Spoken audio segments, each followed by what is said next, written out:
Hi hello నమస్తే welcome to Sunitha TV. నేను మీ anchor Ahmed. ఈ రోజు మనతోని స్పెషల్ గెస్ట్ అండి. ఆ గెస్ట్ కాదు, మన సేవాలాల్ బంజారా సంగమయ్యకి ఫౌండర్ అయిన మన మోతీలాల్ నాయక్ గారు మనతోని ఉన్నారు. అండ్ ఎందుకంటే రీసెంట్లీ మన 2-3 మంత్స్ చూస్తుంటే కనుక ఎక్కడ కూడా సోషల్ మీడియాలో చూసినా కూడా మంగ్లీ, మధు చౌహాన్, రమావత్ అన్న పేరు మీదనే మైక్రో ఫైనాన్స్ పేరు మీద ఎన్నో వందల కోట్లు వీళ్ళు దోచుకున్నారని, ఇట్లా మోసం చేశారని వినడం జరుగుతుంది. కానీ మనం చూసినప్పుడు మంగ్లీ గారు బయటికి వచ్చిన తర్వాత మళ్ళీ ఇప్పుడు మోతీలాల్ గారు బయటికి వచ్చి మాట్లాడడం జరుగుతుంది. అసలు దీని వెనకాల జరిగింది ఏంటిది, అసలు రమావత్, మధు చౌహాన్, మంగ్లీ ఈ స్కామ్ లో ఎవరెవరు నిందితులు ఎవరు, అసలు ఏంటిది అన్నది ఇప్పుడు మనం మోతీలాల్ గారిని అడిగే ప్రయత్నిద్దాం. నమస్తే సార్. నమస్తే అండి. ఎలా ఉన్నారు మోతీలాల్ గారు? చాలా లేట్ గా వచ్చారు బయటికి, ఎందుకు అంటే ఇప్పుడు వాస్తవాలు లేకుండా కొన్ని మీడియాలు చూపిస్తున్నాయి, కొంతమంది ట్రోల్ చేస్తున్నారు. వాస్తవాలతోటి వస్తారనుకుని మనం ఆ కోణంలో ఆగినాం, కానీ ఎటువంటి ఆధారాలు లేవు. అంటే మధు అనే అబ్బాయి మా ప్రాంతానికి చెందిన వాడే. ఆయన బిహేవియర్ ఏంది, ఆయన ఎట్లా ఉంటాడు, ఏ విధంగా స్కామ్ చేశారు అనేది మనకు మాత్రమే తెలుసు. అది ఇంతకు ముందు కూడా గతంలో కూడా మనం 8 నెలల క్రితం దిశ పేపర్ కి వచ్చింది, నవ తెలంగాణ పేపర్ కి వచ్చింది. అప్పుడు కొన్ని సోషల్ మీడియాలో కూడా మనం ఆ వీడియో ద్వారా చూపించడం జరిగింది. కానీ ఈ రోజు మనం చూస్తా ఉంటే అభం శుభం తెలియని అమ్మాయి పేరు మీద ఈ మీడియా కొన్ని మీడియాలు లాగుతుంటే బాధ అనిపించిందండి. ఇప్పుడు మన మీడియా ఎవరైతే మొదలు పెట్టిరో రఘు, మన తొలి వెలుగు ఛానల్, ఈ సుమన్ టీవీ, ఈ రోషను, వీళ్ళు ఇట్లా మొదలు పెట్టి ఆ అమ్మాయిని లాగడం వల్ల మీడియా ఏది చూపిస్తే మనం అదే నిజాలు నమ్మే పరిస్థితిలో మన జనాలు ఉన్నారు కదా. ఓకే, మరి ఇట్లా ట్రోల్ చేయడం కరెక్ట్ కాదు కదా. అంటే సార్ ఇప్పుడు పని కట్టుకొని ఏం వాళ్ళకైతే కక్ష మన తొలి వెలుగు రఘు వ్యక్తిగతంగా తీసుకుంటుండు, వ్యక్తిగతంగా తీసుకొని మంగ్లీ పైన పగబట్టిండు ఆయన. అసలు ఎందుకో అర్థం కావట్లేదు. ఇప్పుడు యాక్చువల్ గా మొన్నటి వరకు మనం మంగ్లీ మంగ్లీ మంగ్లీ అనుకుంటా లాక్కుంటా వచ్చింది, కానీ కొన్ని ఛానల్ అయితే వాస్తవాలు చూపిస్తుంది కదా. మరి ఈ ఛానల్ కే ఎందుకు మరి వాస్తవాలు ఏముంది సార్? వాస్తవం ఏముంది? ఇప్పుడు జనాలకు తెలిసింది, మీడియా వాళ్ళకి తెలిసింది. మంగ్లీ గారు బయటికి రాకముందు వరకు ఏం జరిగింది, మంగ్లీ హస్తం ఉందా అన్న క్వశ్చన్ మార్క్ ఉంది. క్వశ్చన్ మార్క్ చెప్పకండి మీరు, అక్కడనే పొరపాటు చేస్తారు. హస్తం ఉందా అని అన్నారు, కానీ ఈమె దొంగ ఈమె అని చెప్పలేదు. మరి ఆమె పేరు తీసుకురావాల్సిన అవసరం మీకే వచ్చింది? బాధితులు ఉన్నారు కదా సార్, బాధితులు చెప్తలేరా? ఇప్పుడు మీరు మాత్రమే చెప్తున్నారు, మీడియా వాళ్ళు మాత్రమే చెప్తున్నారు.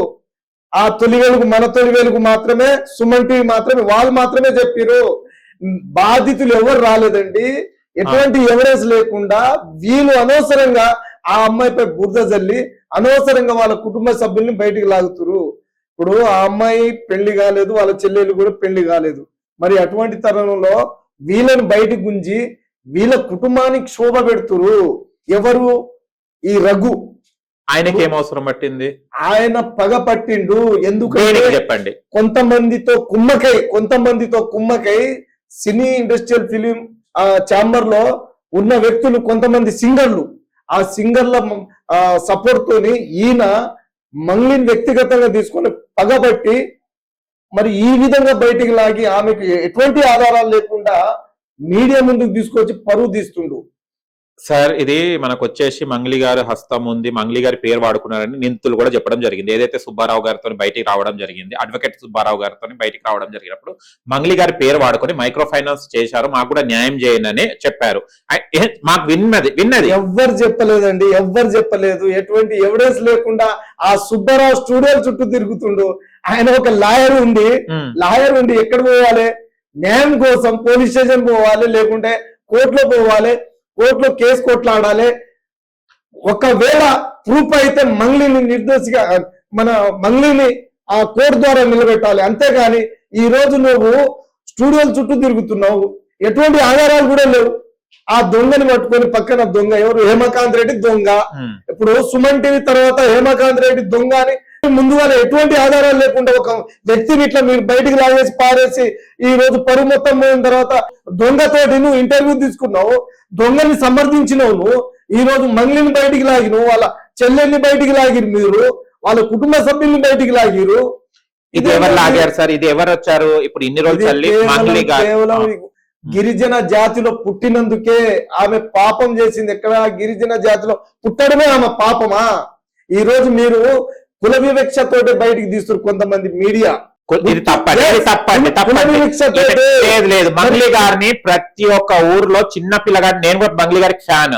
రావుతల్లి రావులమ్మ సాంగ్ కానివ్వండి, ఎటువంటి ఆధారాలు లేకుండా మీరు సార్ ఒక మాట సార్, ఇవాళ నా మీద నింద పెడితే బయటికి లాగుతారు మీరు. చిన్న ఒక మాట, ఒక చిన్న టిక్ టాక్ ఇన్స్టాగ్రామ్ అతను మేడిపల్లి స్టార్ ఈ విషయానికి వస్తే మన ఇప్పుడు ప్రతి మీడియాలో పోయి ఇట్లనే ఇంటర్వ్యూ ఇస్తుందే, మరి ఎవరు ఆమె? కాంగ్రెస్ పార్టీకి చెందిన ఆమె సంజయ్ రెడ్డి.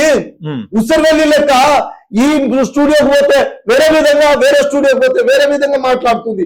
ఉసర్వెల్లి లెక్క మాట్లాడుతుంది.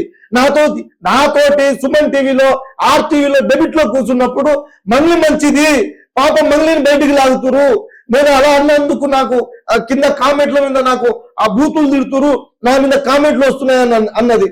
మరి వేరే ఛానల్ పోయి, వేరే మహా ఛానల్లో పోయి మంగ్లీ మళ్ళా మొదటికే వచ్చింది అన్నట్టుగా మాట్లాడుతుంది. ఒక ఊసరు వెళ్ళక ఆమె మీద కేసు పెడతా, ఖచ్చితంగా సంజయ్ రెడ్డి మీద కేసు పెడతా. ఆమెని వదలను, ఎవరిని వదలను. వాళ్ళకి ఏదైనా జరగరని జరిగితే ఎవ్వరికి, కొంతమంది మీడియా వాళ్ళకు కూడా నేను వదలను. గుర్తు పెట్టుకోవాలి. అనవసరంగా మీరు బయటికి తీసుకొచ్చి రాద్ధాంతం చేసి ఒక గిరిజన లంబాడి అమ్మాయిని అవమానపరిచే విధంగా మీరు ఈ రోజు మీడియా ట్రోల్ చేయడం, వాస్తవాలు చూపించండి అయ్యా. ఇప్పుడు మీరు ఏం చూపిస్తే అదే జనాలు నమ్మే పరిస్థితి ఇక్కడ. ఈ రోజు కామెంట్లు వస్తున్నాయి చూడండి, కింద ఎట్లా వస్తున్నాయి కామెంట్లు. తెలిసి తెలియక కొంతమంది 15 సంవత్సరాల నుంచి 20 సంవత్సరాల లోపు అబ్బాయిలు ఎట్లా వేస్తున్నారు, మంగ్లీని ఎట్లా తిడుతురు, వాళ్ళ కుటుంబ సభ్యులను ఎట్లా తిడుతురు. ఆ కామెంట్లు చూసి మరి ఏమనుకోవాలి? వాళ్ళ కుటుంబ సభ్యులు ఏ విధంగా యాక్సెప్ట్ చేయాలి? ఏదైనా జరగరని జరిగితే అప్పుడు ఎవరు బాధ్యత వహిస్తారు? రఘు బాధ్యత వహిస్తాడా? రోషనా? సంజయ్ రెడ్డినా? ఎవరు బాధ్యత వహిస్తారండి? అంటే ఉన్నది అడగొద్దంటారా మీరు? ఆధారాలతో అడగాలి. ఆధారాలు ఏమి లేని దగ్గర ఒక మనిషి కాదు, మాటలతోటి కాదండి, ఆధారాలు ఉండాలి. ఈ రోజు మరి ప్రభుత్వం, మన పోలీస్ డిపార్ట్మెంట్ ఎంక్వైరీ చేసి మరి నిర్దోషి అని క్లీన్ చిట్ ఇచ్చేసింది. అయినా కానీ మీరు ఏదో ఒకటి తీసుకొచ్చి, ఏదో ఫోటో తీసుకొచ్చి, ఏదో ఒకటి తీసుకొచ్చి బయటికి లాగుతారు. అంటే వ్యక్తిగతంగా తీసుకొని ఇట్లా పగబట్టడం కరెక్ట్ కాదు కదా.